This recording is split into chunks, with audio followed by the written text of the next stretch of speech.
తిరుమల తిరుపతి నెయ్యి కల్తీ కేసుకు సంబంధించి ఏర్పాటు చేసినటువంటి సిట్ దూకుడు పెంచిందనే చెప్పుకోవాలి. తాజాగా ఆ సిట్ ఎవరైతే ఈ కల్తీ నెయ్యి కేసులో ప్రధాన నిందితుడిగా ఉన్నటువంటి అజయ్ సుగంధ్ని అరెస్ట్ చేయడం జరిగింది. ఇప్పటికే ఆయనకి రిమాండ్ విధించారు పోలీసులు. మరి మొత్తానికి ఈ యొక్క కల్తీ నెయ్యి కేసుకు సంబంధించి అజయ్ పాత్ర ఎంతవరకు ముఖ్యమైంది, ఈ అంశం గురించి పూర్తి విషయాలు తెలుసుకోవడానికి మనతో ఉన్నారు సీనియర్ పొలిటికల్ అనలిస్ట్ కొత్త రవీంద్ర బాబు గారు. సార్ నమస్కారం. నమస్తే సార్, మొత్తానికి అప్పుడు తెలుగు రాష్ట్రాలే కాకుండా ప్రపంచవ్యాప్తంగా ఉన్నటువంటి హిందువులందరూ కూడా ఒక్కసారిగా ఉలిక్కిపడ్డారు. తిరుమల శ్రీవారి లడ్డూకు సంబంధించి నెయ్యి కల్తీ అయిందని చెప్పేసి. దాంట్లో ఇప్పుడు బోలే బాబా కంపెనీకి ఈ యొక్క ఎవరైతే కెమికల్ సప్లై చేసేటువంటి అజయ్ కుమార్ చాలా క్రూషియల్ రోల్ ప్లే చేశాడో ఎట్టకేళ్ళకి సిట్ అతను అరెస్ట్ చేసి కోర్టు ముందు ప్రవేశపెట్టి రిమాండ్ విధించారు. అసలు ఎవరి అజయ్ పాత్ర ఏంటి లడ్డూ కల్తీకి సంబంధించి? ఇప్పుడు కల్తీ తిరుమల తిరుపతి దేవస్థానంలో పవిత్రమైన లడ్డూలో వాడే నెయ్యిని కల్తీ చేశారు, ఇందులో జంతువుల అవశేషాలు ఉన్నాయని చెప్పి ఒక సంచలనమైన ప్రకటన అప్పటి ముఖ్యమంత్రి 2024 సెప్టెంబర్లో ప్రకటించారు. సో ఆ సందర్భంలో అప్పటి నుంచి ఇప్పటిదాకా కేసు పూర్వాపరాలు పరిశీలించినట్టయితే వైఎస్ఆర్ కాంగ్రెస్ పార్టీ అధికారంలో ఉన్నప్పుడు ఈ దందా మొత్తం జరిగింది. సో వైఎస్ఆర్ కాంగ్రెస్ పార్టీ రకరకాలుగా అలిగేషన్ చేశారు. అది జరగలేదని ఒకసారి, మాకు సంబంధం లేదని ఒకసారి, కల్తీనే లేదు అంతా కరెక్ట్ అని ఒకసారి, రకరకాలుగా వీళ్ళు ప్రకటనలు ఇచ్చారు. అయితే మనం ప్రధానంగా పరిశీలించినట్టయితే అప్పట్లో స్టేట్ లెవెల్లో స్పెషల్ ఇన్వెస్టిగేషన్ టీం ద్వారా ఇన్వెస్టిగేషన్ స్టార్ట్ చేశారు. సో వైఎస్ఆర్ కాంగ్రెస్ పార్టీ ఏమందంటే కోర్టులో పిటిషన్ వేశారు. లేదు సిట్ అంటే సిట్టు, స్టాండ్ అంటే స్టాండు, సెంట్రల్ సిట్ ఏర్పాటు చేసి దర్యాప్తు చేయాలని కోరారు. వాళ్ళ కోరికని మన్నించి కోర్టు వారు సెంట్రల్ ఏజెన్సీ ద్వారా స్పెషల్ ఇన్వెస్టిగేషన్ టీం ఒకటి కాన్స్టిట్యూట్ చేశారు. అది దర్యాప్తు ముందుకు వెళ్తూ ఉంది. ఇప్పుడు వైఎస్ఆర్ కాంగ్రెస్ పార్టీ వాళ్ళు కోరిన విధంగానే సిట్టు ఏర్పాటు చేశారు. దర్యాప్తు ముందుకు జరుగుతూ ఉంది. ప్రధానంగా ఇప్పుడు లేటెస్ట్ అప్డేట్స్ మనం చూసినట్టయితే వీళ్ళు ఏదైతే జరగలేదని బుకాయించారో ఇప్పుడు వైవి సుబ్బారెడ్డి, భూమన కరుణాకర్ రెడ్డి ఇందులో పాత్ర ఉంది అనేది కొంత ఎస్టాబ్లిష్ అవుతున్న నేపథ్యం మనం చూసాం. ఎందుకంటే వైవి సుబ్బారెడ్డి పర్సనల్ అసిస్టెంట్గా పనిచేశారు, లేదా ఆయన ఫైనాన్షియల్ లావాదేవీలు చూసే అతి సన్నిహితమైన వ్యక్తి అప్పన్న. ఈ అప్పన్న సామాన్యమైన మధ్యతరగతి బిలో మిడిల్ క్లాస్ ఫ్యామిలీ నుంచి వచ్చి ఈయన దగ్గర పిఏగా జారి, తర్వాత ఈయన మన్ననలు పొంది ఢిల్లీలో ఒక ఓఎస్డి ర్యాంకులో కూడా కొంత పాత్ర పోషించి ఈయన ఫైనాన్షియల్ లావాదేవీలు అన్నీ చూసుకొని ఈరోజు అతిపెద్ద ధనవంతుడిగా మారాడు అప్పన్న అనే అతను. ఒక వైజాగ్లోనే ఒక 13 ఫ్లాట్లు ఉన్నట్టు, భారీ ఎత్తున ఇన్వెస్ట్మెంట్ చేసినట్టు, ఇవన్నీ కూడా వైవి సుబ్బారెడ్డి బినామీ ఈయన అనేది ఒకటి ఎస్టాబ్లిష్ అయ్యారు.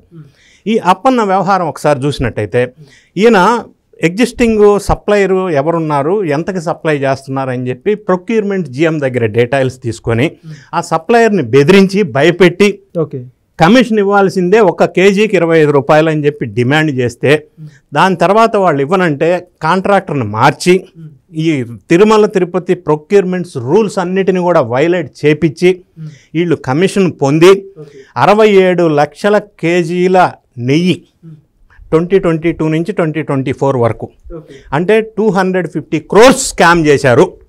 అది కేవలం వీళ్ళ పిఏగా చెప్పబడుతున్న అప్పన్న తినేశాడని మనం అంటామా? అందులో సుబ్బారెడ్డి లేదా టీటీడీ చైర్మన్ అప్పట్లో వాళ్ళ పాత్ర ప్రమేయం లేకుండా ఇంత పెద్ద స్కామ్ అనేది ఒక పిఏగా ఉన్నటువంటి వ్యక్తి చేయడం సాధ్యం కాదు, మనం లీగల్గా లాజికల్గా ఆలోచించినట్టయితే. సో వీళ్ళు ఇన్ని రూల్స్ వైలేట్ చేసి ఇంత పెద్ద ఎత్తున స్కామ్ చేశారు అనేది పూర్తిగా ఎస్టాబ్లిష్ అయింది. ఇప్పుడు దీనికి రా మెటీరియల్ సప్లై చేసిన ఒక అతన్ని అజయ్ అనే అతన్ని కూడా అదుపులోకి తీసుకున్నారు. అంటే దర్యాప్తు ఒక స్టెప్ ముందుకెళ్ళింది ఈ కల్తీ నెయ్యి విషయంలో అనేది మనం ప్రధానంగా అర్థం చేసుకోవచ్చు.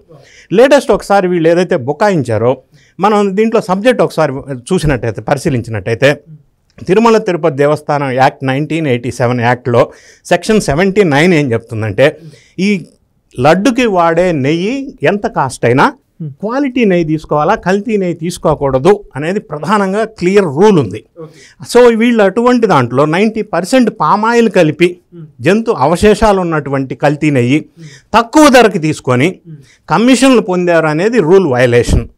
ఇంకొక అంశం మనం చూసినట్టయితే ప్రొక్యూర్మెంట్ మాన్యువల్ రూల్ నెంబర్ 12.3 చూసినట్టయితే ఈ టెండరింగ్, రివర్స్ టెండరింగ్ ద్వారా దీనికి కాంట్రాక్ట్ ఇవ్వాలా. సో దీన్ని వయలేట్ చేశారు, కాంట్రాక్ట్ ఇచ్చారు. ఇంకొక అంశం మనం చూసినట్టయితే quality SOP standard operating procedure rule number 4.1 ప్రకారంగా ఎవ్రీ ట్యాంకర్ వచ్చినప్పుడు ప్రతి ట్యాంకర్ని టెస్ట్ చేయాలి, 100% శాంప్లింగ్ జరగాల. కానీ వీళ్ళు దీన్ని వైలేట్ చేసి కేవలం 8 ట్యాంకర్లను మాత్రమే శాంప్లింగ్ టెస్టింగ్ చేశారు. సో మిగతా అన్నీ వచ్చినట్టు వాడేశారు. సో ఇది వైలేషన్ ఆఫ్ ద రూల్. ఎందుకు చేశారు? కమిషన్లు వస్తున్నాయి కాబట్టి టెస్టింగ్ చేస్తే అందులో మళ్ళీ కల్తీ అనేది బయటపడుతుంది కాబట్టి ఈ 8 ట్యాంకర్లు టెస్ట్ చేసినా కూడా 2022లో మైసూర్ ల్యాబ్కు పంపించినప్పుడు అప్పుడు కూడా కల్తీ అని తేల్చారు. ఆ రిపోర్ట్ని బయటికి రాకుండా చూశారు. ఇది కూడా ఒక violation of the rules and regulations. ఇంకో విషయం మనం పరిశీలించినట్టయితే రూల్ నంబర్ 15.2లో బ్లాక్ లిస్టెడ్ కంపెనీలకి బ్లాక్ లిస్టెడ్ సప్లయర్స్కి మళ్ళీ పిలిచి ఆర్డర్ కాంట్రాక్ట్ ఇవ్వకూడదు. సో బ్లాక్ లిస్ట్ చేసిన కంపెనీ బోలే బాబా 2018లోనే బ్లాక్ లిస్ట్ చేశారు. సో ఆ కంపెనీకి వీళ్ళు మళ్ళీ ఆర్డర్ ఇచ్చారంటే మరి కమిషన్ ఉన్నందువల్ల ఇచ్చారనేది స్పష్టంగా అర్థమవుతుంది. So SOP standard operating procedure clause number 6.4 ప్రకారం వీళ్ళు కమిషన్ అనేది ఎక్కడి నుంచి ఎవరి దగ్గర నుంచి ఎవరు తీసుకోకూడదు, 0 టాలరెన్స్ టువర్డ్స్ కమిషన్ అనేది ఒక క్లాజ్ ఉంది. సో దాన్ని కూడా వైలేట్ చేశారు. తర్వాత ఇంటర్నల్ ఆడిట్ క్లాజ్ నెంబర్ 9.1 ప్రకారం ఎవ్రీ 3 monthsకి ఇంటర్నల్ ఆడిట్ జరగాల. ఒకవేళ జరిగి ఉంటే ఈ వ్యవహారాలన్నీ మనకి వైలేషన్స్ అన్నీ బయటకు వచ్చి ఉండేవి. కానీ ఇంటర్నల్ ఆడిట్ అంతా వైలేట్ చేశారు. సో ఎందుకు వైలేట్ చేశారంటే ఈ వ్యవహారాలు బయటికి రాకుండా ఉండటం కోసం ప్రొక్యూర్మెంట్ మాన్యువల్ రూల్ నంబర్ 6.2.1 ప్రకారం 500 kilometers డిస్టెన్స్లో ఉన్న డైరీస్కి మాత్రమే ఆర్డర్ ఇవ్వాలి. ఓకే. ఎందుకంటే నెయ్యి అనేది ఒక పెరిషబుల్ ఐటమ్. లాంగ్ డిస్టెన్స్ నుంచి నెయ్యి తీసుకొచ్చినప్పుడు అది పెరిషబుల్ ఐటమ్ కాబట్టి ఖరాబ్ అయ్యే అవకాశం ఉంది. ఈ రూల్స్ అన్నీ అధిగమించి బోలేబాబా డైరీ అనేది ఎంత దూరం ఉంది? 1200 kilometers ఉంది. దానికి ఎందుకు ఇచ్చారు ఆర్డరు? అంటే కావాలని అంత లాంగ్ డిస్టెన్స్ ఉన్నదానికి ఆర్డర్ ఇచ్చారు. ఏఆర్ డైరీ ఉంది, అది 450 kilometers ఉంది. కానీ దానికి కావాల్సిన రిక్వైర్డ్ ఇన్ఫ్రాస్ట్రక్చర్ ఫెసిలిటీ లేదు. స్టోరేజ్ ట్యాంక్స్ కానీ, ప్రొడక్షన్ కెపాసిటీ కానీ, సేకరించే పాల కెపాసిటీ కానీ లేదు. సో ఇవన్నీ వైలేషన్ చేసినప్పుడు ఇంకొక వైలేషన్ ఏంటంటే standard operating procedure clause number 7.3 ప్రకారం ఈ ట్యాంకర్స్ అన్నీ కూడా 4 degrees నుంచి 8 degrees టెంపరేచర్ మెయింటైన్ చేయాలి. అంటే మెయింటైన్ చేసేటట్టుగా ట్యాంకర్ నిర్మాణం ఉండాలి. సో దీన్ని మొత్తాన్ని వైలేట్ చేసి రిక్వైర్డ్ టెంపరేచర్ మెయింటైన్ చేసే విధంగా ట్యాంకర్స్ లేకుండా అంటే నార్మల్ ట్యాంకర్స్లో నెయ్యి తీసుకొచ్చారు. సో పెరిషబుల్ ఐటమ్ కాబట్టి ఆ నెయ్యి ఖరాబ్ అయ్యే అవకాశం ఎక్కువ ఉంది. సో ఈ అన్ని రూల్స్ అండ్ రెగ్యులేషన్స్ తిరుమల తిరుపతిలో ఉన్నటి అన్నీ వైలేట్ చేసి వీళ్ళు కమిషన్ కక్కుర్తిపడి 2022-2024 మధ్యలో 250 కోట్లు స్కామ్ చేశారు కల్తీ నెయ్యి ద్వారా. ఇది అప్పన్నని తీసుకొని విచారణ చేసినప్పుడు ఆయనకున్నటువంటి అక్రమంగా సంపాదించిన ఆస్తులు భారీ ఎత్తున బయటపడినాయి. దీని వెనక అప్పటి తిరుమల తిరుపతి దేవస్థానం చైర్మన్గా ఉన్న వ్యక్తులు ఆదేశాలు సపోర్టు లేకుండా జరగదు. నంబర్ 1. నంబర్ 2, ఇంత పెద్ద స్కామ్ జరిగినప్పుడు మరి అప్పట్లో ఉన్నటువంటి ముఖ్యమంత్రి ప్రమేయం లేకుండా ఇంత పెద్ద స్కామ్ ఓన్లీ తిరుమల తిరుపతి దేవస్థానం చైర్మన్ ఒక్కడే చేయడు. సో ఇదంతా పెద్ద నెట్వర్క్ స్కామ్, భారీ స్కామ్గా ఉంది ఇప్పటివరకు అందిన సమాచారం ప్రకారం. కానీ ఇంకా పూర్తి స్థాయిలో విచారణ చేసినప్పుడు ఇంకా ఎంత పెద్ద స్కామ్ జరిగిందనేది పూర్తిగా వెలుగులోకి రావాల్సిన అంశాలు ఉన్నాయి. ఎందుకంటే ఇప్పటివరకు డైరీ సంస్థలకి సంబంధించిన వాళ్ళని అరెస్ట్ చేశారు. తిరుమల తిరుపతి దేవస్థానంలో కన్సర్న్ క్వాలిటీ కంట్రోల్ డిపార్ట్మెంటు ఆ ఎంప్లాయీస్ విచారణ చేశారు. కానీ ఇప్పుడు పొలిటికల్ విచారణ అనేది వైవి సుబ్బారెడ్డి పిఏ అప్పన్న ద్వారానే స్టార్ట్ అయింది.